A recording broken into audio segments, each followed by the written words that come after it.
Wanted to take a second just to go over tool geometry with you guys. This would be a nice supplement to any conversations that we have about tool libraries. Now, what I have here is just a standard tool holding rack.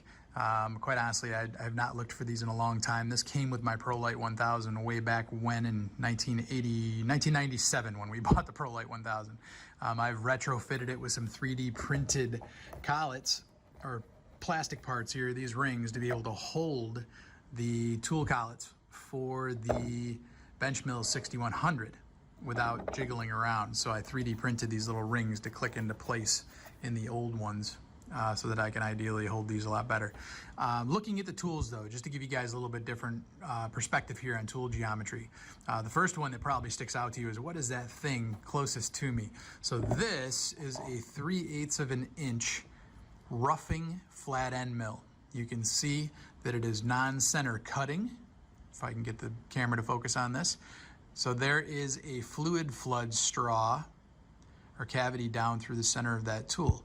And we might have discussed this already, but the reason that they're called non-center cutting is that you wouldn't want to plunge into the middle of material with this tool because of that fluid flood straw or shaft down through the middle.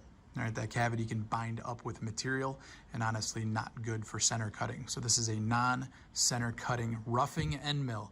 And the reason it's a roughing end mill is it doesn't provide a very smooth cut with the teeth on the teeth. Looks like a ruffled potato chip, right?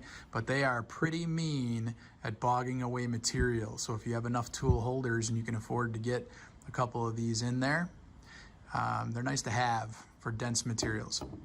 Some of the other things that I have in here, I actually have a 32nd ball end mill. So that's a pretty small ball end mill tool.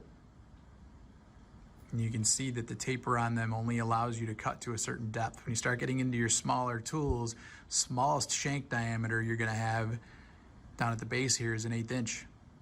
You can get 32nd inch tools, but they taper down to that. So I can probably only cut to a max depth of 0.1 at the most with this, and that's probably not as deep as I'd want to go with this caliber tool.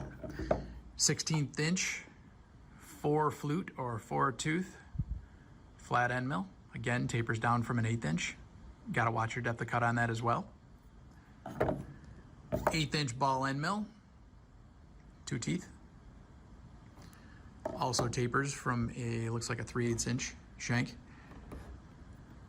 This is a 5/16 4 flute flat end mill, tapers from a 3/8.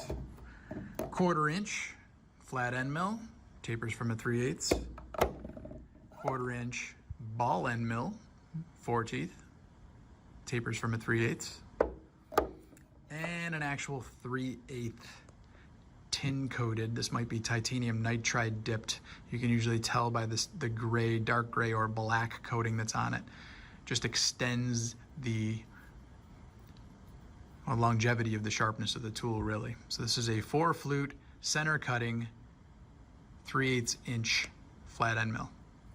Okay, so a little bit about tool geometry, and I have other tools as well installed in the machine, but I just wanted to give you guys a little tour of what some of the different tools look like.